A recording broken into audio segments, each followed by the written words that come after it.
Avez-vous déjà eu l'impression que votre mariage avait changé au fil des années? Peut-être que l'étincelle n'est plus aussi brillante qu'elle l'était autrefois, ou que la connexion que vous aviez autrefois semble un peu lointaine. C'est tout à fait normal. À mesure que nous vieillissons, la vie nous réserve de nombreux changements. Santé, dynamique familiale, retraite et même les défis liés au vieillissement. Mais voici la bonne nouvelle. Il est tout à fait possible de maintenir un mariage solide, peu importe le nombre d'années que vous êtes ensemble. Dans cette vidéo, nous explorons 4 façons efficaces de maintenir la solidité de votre mariage à mesure que vous vieillissez tous les deux. Ce ne sont pas seulement des conseils superficiels, ce sont des habitudes et des mentalités qui peuvent véritablement transformer votre relation. De la construction d'une intimité émotionnelle plus profonde à la redécouverte des petites choses qui vous ont réunis en premier lieu, chacun est conçu pour vous aider, vous et votre partenaire, à vous épanouir ensemble à chaque étape de la vie. Restez avec moi jusqu'à la fin, car la 5e voie pourrait bien changer votre façon de voir votre relation pour toujours. Et si vous trouvez cette vidéo utile, n'hésitez pas à la liker et à vous abonner à la chaîne. Activez les notifications pour ne pas manquer les prochaines vidéos et faites-moi part de vos réflexions dans les commentaires. Partagez l'astuce qui vous parle le plus. Maintenant, plongeons-nous. Voie numéro 1. Donner la priorité au temps de qualité ensemble. La vie a une drôle de façon de nous occuper, n'est-ce pas? Même à la retraite ou lorsque les enfants grandissent et déménagent, les distractions ne s'arrêtent pas. Il y a toujours quelque chose qui requiert notre attention. Les tâches ménagères, les petits-enfants, les rendez-vous chez le médecin ou même simplement les routines quotidiennes qui peuvent ressembler à une boucle sans fin. Au milieu de tout cela, il est facile pour les couples de dériver vers un modèle de vie parallèle plutôt que de véritablement partager la vie ensemble. Mais l'un des moyens les plus efficaces de maintenir la solidité de votre mariage est de donner la priorité au temps de qualité passé ensemble. Cela peut paraître simple, mais expliquons vraiment ce que cela signifie et pourquoi c'est si crucial à mesure que vous vieillissez tous les deux. Pourquoi le temps de qualité est plus important que jamais lorsque vous êtes mariés pour la première fois, passer du temps ensemble semble naturel. Vous continuez à vous découvrir, à créer des souvenirs et à comprendre la vie en équipe. Au fil du temps, cependant, ce lien intentionnel peut passer au second plan au profit d'autres responsabilités. Au fil des décennies que vous avez passées ensemble, le besoin de passer du temps de qualité intentionnel devient encore plus grand. Pourquoi? Parce qu'à mesure que vous vieillissez, les marqueurs externes de votre vie, comme le travail ou l'éducation des enfants, commencent à passer au second plan. Ce qui reste est le cœur de votre relation. Et si ce noyau n'est pas entretenu, vous pouvez avoir l'impression d'être plus des colocataires que des âmes sœurs. Passer du temps de qualité ensemble ne vous aide pas seulement à rester connectés. Cela vous rappelle à tous les deux pourquoi vous êtes tombés amoureux en premier lieu. Cela renforce votre lien émotionnel et crée un sentiment de sécurité, vous rappelant que peu importe ce que la vie vous réserve, vous êtes toujours une équipe. Prendre du temps les uns pour les autres de manière pratique alors, comment donner la priorité au temps de qualité lorsque la vie semble continuer à vous tirer dans des directions différentes? Voici quelques idées pratiques. Établissez un temps régulier. Cela peut être un rendez-vous hebdomadaire, un rituel de café le matin ou une promenade en soirée dans le quartier. L'activité elle-même n'a pas autant d'importance que l'intention qui la sous-tend. Débranchez-vous de la technologie. Dans le monde d'aujourd'hui, les écrans peuvent constituer l'un des principaux obstacles à une connexion significative. Assurez-vous de ranger vos téléphones, d'éteindre la télévision et de vraiment vous concentrer l'un sur l'autre pendant votre temps ensemble. Essayez de nouvelles activités ensemble.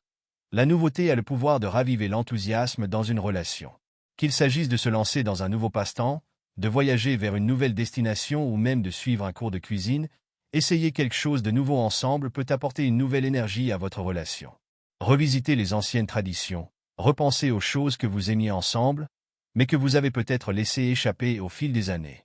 Aviez-vous un lieu de rendez-vous préféré, un intérêt commun ou même simplement une blague idiote?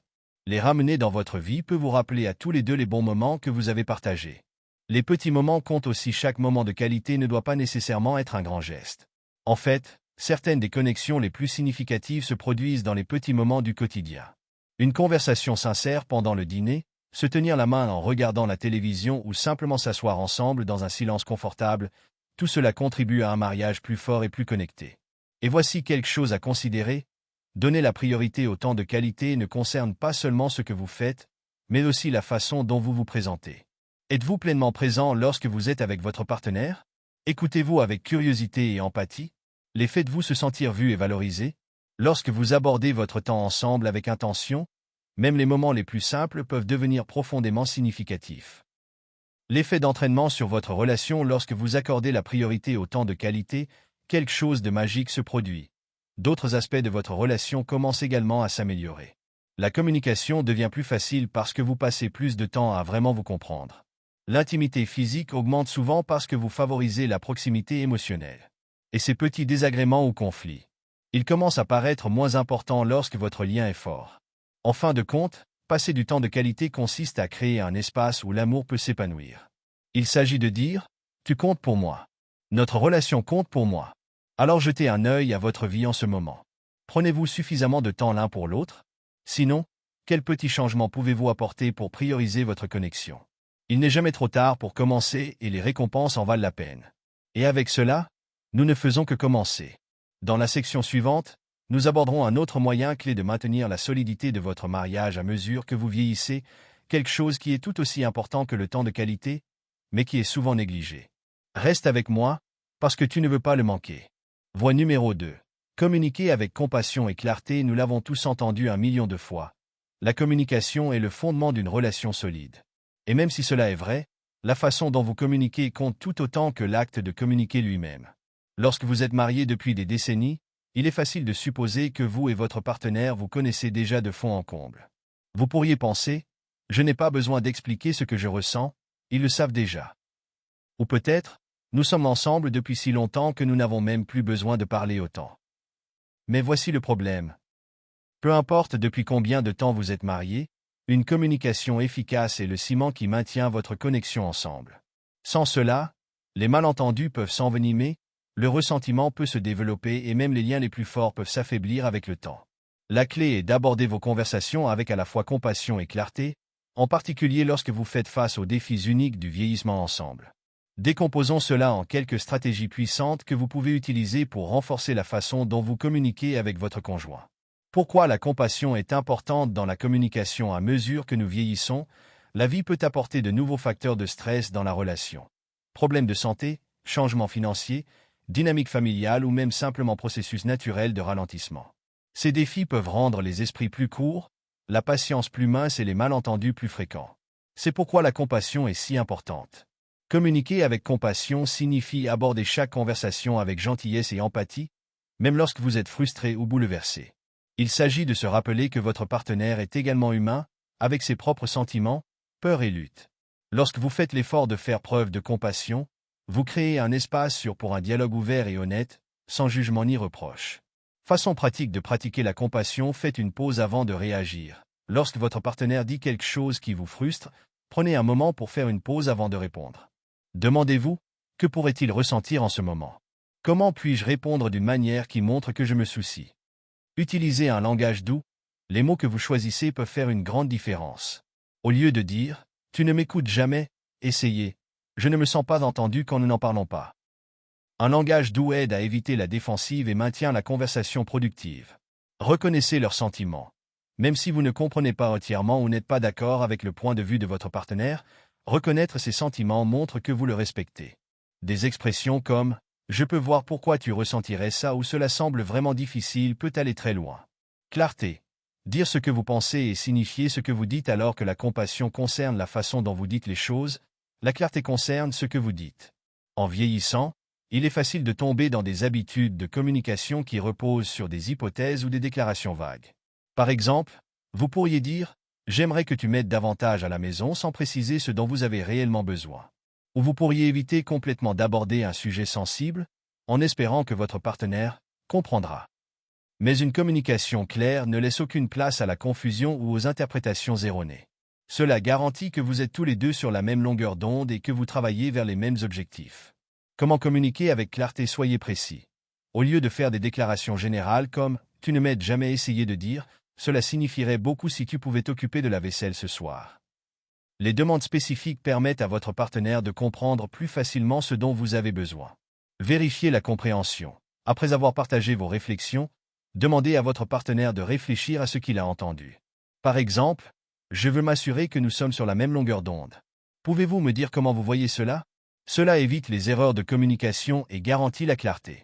Résoudre les problèmes directement, évitez de tourner autour du pot et de laisser tomber des indices. Si quelque chose vous dérange, parlez-en de manière calme et respectueuse. Par exemple, je me sens un peu distant ces derniers temps.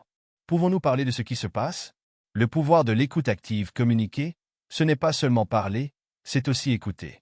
Et pas n'importe quel type d'écoute, l'écoute active.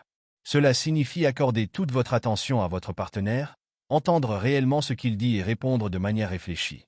L'écoute active montre à votre partenaire que ses pensées et ses sentiments comptent pour vous. Cela crée un sentiment de respect mutuel et favorise un lien émotionnel plus profond. Comment pratiquer l'écoute active? Éliminez les distractions. Lorsque votre partenaire parle, posez votre téléphone, éteignez la télévision et accordez-lui toute votre attention. Réfléchissez à ce que vous entendez.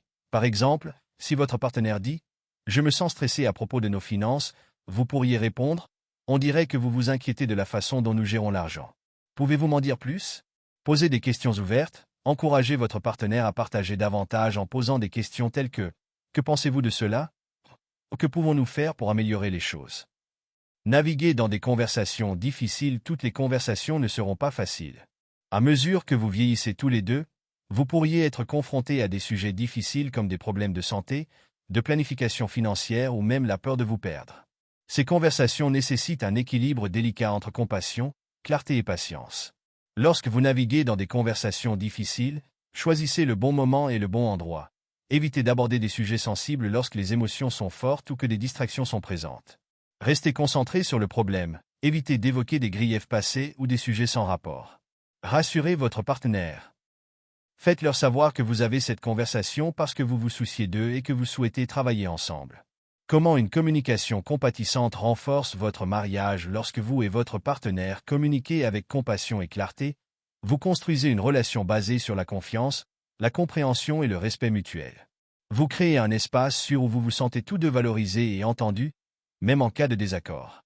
Et voici le meilleur, une bonne communication ne résout pas seulement les problèmes, elle approfondit votre connexion. Cela vous rappelle à tous les deux que vous êtes dans le même bateau, en équipe, quels que soient les défis que la vie peut vous apporter. Alors, la prochaine fois que vous aurez une conversation avec votre conjoint, demandez-vous, est-ce que je parle avec compassion? Est-ce que je suis clair sur mes pensées et mes sentiments? Est-ce que j'écoute vraiment ce qu'ils ont à dire? Ces petits changements dans votre façon de communiquer peuvent avoir un impact énorme sur la force de votre mariage. Voie numéro 3. Gardez l'étincelle vivante en embrassant de nouvelles aventures ensemble. L'une des plus belles choses d'un mariage durable est le profond sentiment de familiarité et de confort que vous partagez avec votre partenaire. Vous connaissez leurs bizarreries, leurs plats préférés et même leur façon de ronfler la nuit. Mais si cette familiarité est un trésor, elle peut parfois conduire à l'un des pièges les plus courants dans les relations à long terme, la monotonie. La vérité est que, peu importe l'amour que vous partagez, faire les mêmes choses jour après jour peut lentement atténuer l'étincelle de votre relation. C'est pourquoi il est si important de nourrir activement un sentiment d'aventure et d'excitation à mesure que vous vieillissez. Et non, cela ne signifie pas que vous devez réserver des cours de parachutisme ou déménager sur une île tropicale, même si cela vous semble attrayant, pourquoi pas. Entretenir l'étincelle vivante peut être aussi simple que de sortir de votre routine et de trouver de la joie dans de nouvelles expériences ensemble. Explorons pourquoi il est si important de se lancer dans de nouvelles aventures et comment cela peut vous rapprocher plus que jamais. Pourquoi essayer de nouvelles choses est plus important que jamais en vieillissant? Nous avons tendance à nous installer dans des routines qui nous semblent sûres et prévisibles. Il est réconfortant de savoir à quoi s'attendre chaque jour, mais il y a aussi le risque de stagner. Lorsque nous cessons d'explorer de nouvelles choses, nous cessons par inadvertance de grandir, non seulement en tant qu'individu, mais aussi en tant que couple. Repensez aux premiers jours de votre relation. Il y a de fortes chances que vous essayiez constamment de nouvelles choses ensemble, qu'il s'agisse de découvrir votre restaurant préféré, de faire des voyages spontanés ou même simplement de découvrir les intérêts de chacun. Ces expériences partagées ont largement contribué à rendre votre lien si fort. Les nouvelles aventures suscitent le même sentiment d'excitation et de curiosité, vous rappelant à tous les deux pourquoi vous êtes tombés amoureux en premier lieu. Ils vous aident également à créer de nouveaux souvenirs à chérir, plutôt que de vous fier uniquement à la nostalgie. Comment trouver l'aventure au quotidien? Vous n'avez pas besoin d'escalader le mont Everest ou de faire le tour du monde à la voile pour vivre l'aventure. Sauf si vous le souhaitez, bien sûr. Parfois, les meilleures aventures sont celles que vous vivez directement dans votre propre jardin ou même dans votre propre salon. Voici quelques idées pour vous inspirer, suivez un cours ensemble. Apprendre quelque chose de nouveau en couple est une façon fantastique de créer des liens. Qu'il s'agisse de cuisine, de peinture, de danse ou même de yoga, essayer une nouvelle activité peut faire ressortir un côté ludique que vous n'avez peut-être pas vu depuis des années. Explorez votre région. Dans quelle mesure connaissez-vous vraiment votre ville?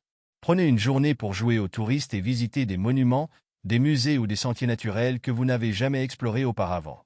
Changez vos soirées de rendez-vous.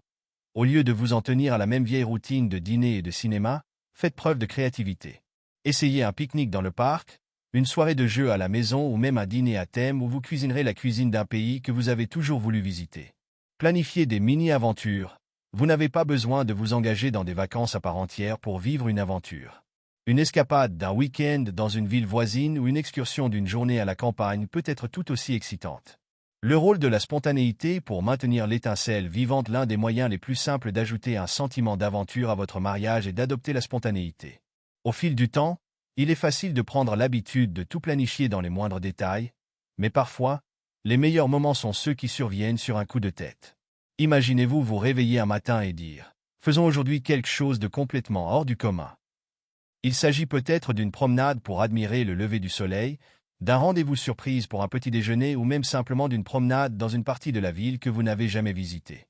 Le fait de briser votre routine, même de manière minime, peut redonner un sentiment d'excitation et de plaisir dans votre relation. Se redécouvrir à travers des aventures partagées, les nouvelles expériences n'ajoutent pas seulement de l'enthousiasme à votre mariage, elles vous donnent également l'occasion de vous voir sous un nouveau jour. Lorsque vous sortez ensemble de votre zone de confort, vous découvrirez peut-être chez votre partenaire des qualités que vous aviez oubliées ou que vous n'aviez jamais remarquées auparavant. Par exemple, essayer une nouvelle activité comme la randonnée ou le kayak pourrait révéler un côté ludique et aventureux de votre conjoint que vous n'avez pas vu depuis votre jeunesse. Ou entreprendre ensemble un projet ambitieux, comme rénover une pièce ou créer un jardin, pourrait vous rappeler à quel point vous travaillez en équipe. Ces moments de redécouverte sont incroyablement puissants. Ils vous rappellent que même après des décennies passées ensemble, il y a encore tant de choses à apprendre et à apprécier les uns sur les autres. Garder l'étincelle vivante ne doit pas nécessairement être parfait. L'une des idées fausses les plus répandues concernant le maintien de l'étincelle est que cela nécessite de grands gestes dignes d'Instagram. Mais voici la vérité, il ne s'agit pas de perfection, mais de présence. Il s'agit de se présenter les uns aux autres avec un esprit ouvert et une volonté d'essayer.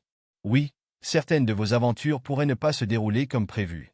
Vous pourriez brûler le dîner que vous aviez tant hâte de cuisiner ensemble ou vous perdre sur le chemin d'un nouveau sentier de randonnée.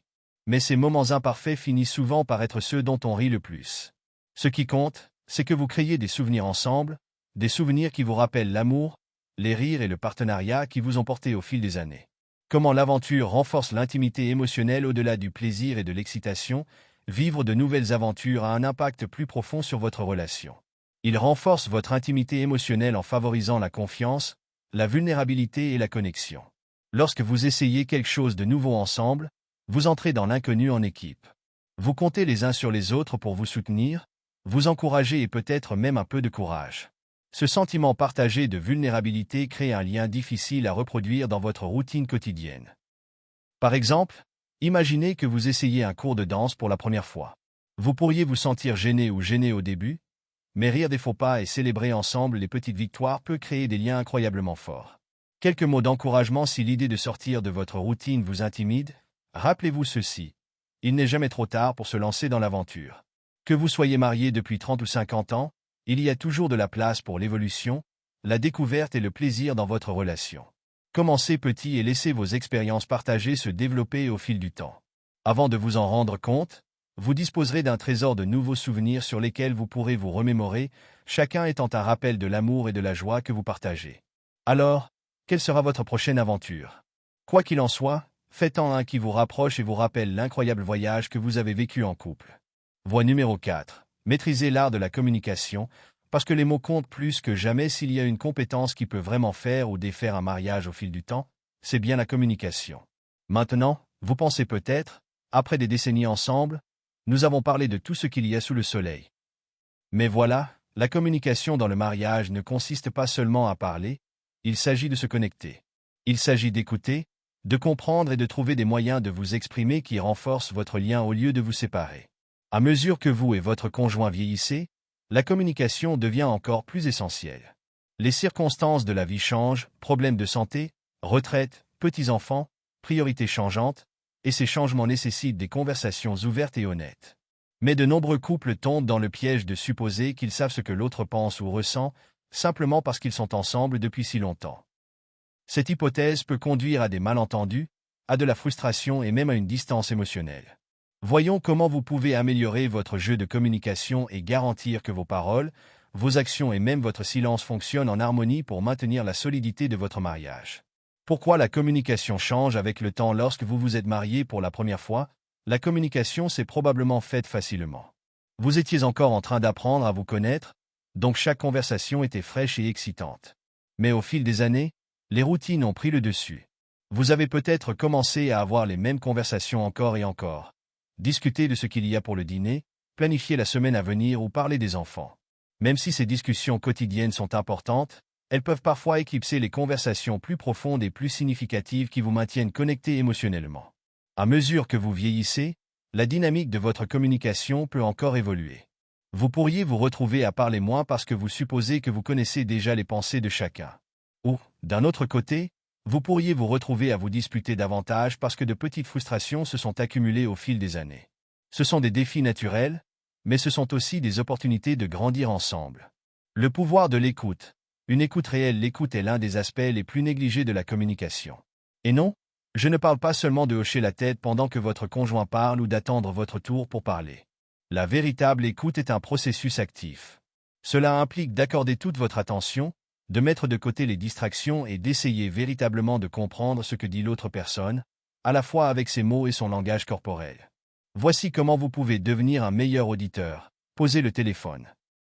À l'ère numérique d'aujourd'hui, il est trop facile d'écouter à moitié tout en faisant défiler votre téléphone ou en regardant la télévision. Assurez-vous d'accorder toute votre attention à votre conjoint lors des conversations importantes. Posez des questions. Ne présumez pas simplement que vous comprenez ce que veut dire votre conjoint. Posez des questions de clarification pour montrer que vous êtes engagé et pour vous assurer que vous êtes sur la même longueur d'onde. Validez leurs sentiments. Même si vous n'êtes pas d'accord avec ce que dit votre conjoint, reconnaissez ses sentiments. Un simple « je comprends pourquoi vous ressentez cela » peut grandement contribuer à ce qu'il se sente entendu et respecté. Trouvez les bons mots si l'écoute est cruciale, la façon dont vous vous exprimez l'est tout autant.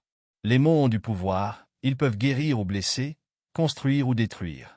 Alors que vous faites face au défi du vieillissement ensemble, il est essentiel de choisir vos mots avec soin et de communiquer avec gentillesse et respect. Voici quelques conseils pour parler d'une manière qui renforce votre lien. Utilisez les déclarations et, au lieu de dire des choses comme « tu n'aides jamais à la maison », essayez de dire « je me sens dépassé quand je n'ai pas d'aide pour les tâches ménagères ». Cela détourne l'attention du blâme et encourage la collaboration. Évitez les hypothèses. Ne présumez pas que vous savez ce que pense ou ressent votre conjoint. Au lieu de dire « je sais que tu es bouleversé à cause de X », demandez-lui comment il se sent et laissez-le vous expliquer avec ses propres mots. Soyez précis. De vagues plaintes ou critiques peuvent conduire à des malentendus. Si quelque chose vous dérange, soyez précis sur ce que c'est et ce que vous aimeriez changer. Focus sur les solutions. Plutôt que de vous attarder sur les problèmes, essayez d'aborder les conversations avec un état d'esprit axé sur les solutions. Par exemple, au lieu de discuter de la fréquence à laquelle vous voyez vos petits-enfants, réfléchissez à un emploi du temps qui vous convient à tous les deux. Naviguez dans des conversations difficiles. Soyons réalistes, certains sujets sont plus difficiles à aborder que d'autres. Qu'il s'agisse de finances, de problèmes de santé ou de conflits avec des membres de la famille, les conversations difficiles peuvent mettre à l'épreuve même les mariages les plus solides. Mais éviter ces discussions peut conduire à du ressentiment et à des malentendus. Voici comment aborder les sujets difficiles avec grâce. Choisissez le bon moment. Le timing est primordial. Évitez d'aborder des questions sensibles lorsque vous êtes tous les deux fatigués, stressés ou distraits. Choisissez plutôt un moment où vous êtes à la fois calme et concentré. Restez calme. Il est facile de laisser les émotions prendre le dessus lors de conversations difficiles, mais se mettre en colère ne fera qu'aggraver la situation. Respirez profondément, restez calme et concentrez-vous sur la recherche d'une solution plutôt que sur « gagner » l'argument. Revisitez la conversation si nécessaire. Parfois, il est normal de faire une pause et de revenir sur une discussion plus tard. Si les émotions sont vives, donnez-vous le temps de vous calmer et de revenir sur le sujet lorsque vous êtes tous les deux dans un meilleur état d'esprit. Communication non verbale. La connexion silencieuse. Saviez-vous qu'une grande partie de votre communication se déroule sans mots? Votre ton de voix, vos expressions faciales, votre langage corporel et même la façon dont vous touchez votre conjoint transmettent tous des messages, parfois plus puissants que vos mots ne le pourraient jamais. Par exemple, un contact doux sur le bras, un sourire chaleureux ou un câlin rassurant peuvent en dire long sur votre amour et votre soutien. D'un autre côté, roulez des yeux, Croiser les bras ou utiliser un ton dur peut créer de la distance et des tensions. Faites attention à vos signaux non-verbaux et assurez-vous qu'ils correspondent à l'amour et au respect que vous ressentez pour votre conjoint. De petits gestes, comme se tenir la main en regardant la télévision ou donner un baiser spontané sur la joue, peuvent renforcer votre lien émotionnel d'une manière que les mots ne peuvent pas. Le rôle du rire dans la communication. N'oublions pas l'un des aspects les plus importants de la communication, le rire. Partager un sens de l'humour peut alléger même les conversations les plus lourdes et vous rappeler à tous les deux de ne pas prendre la vie, ni l'un l'autre, trop au sérieux.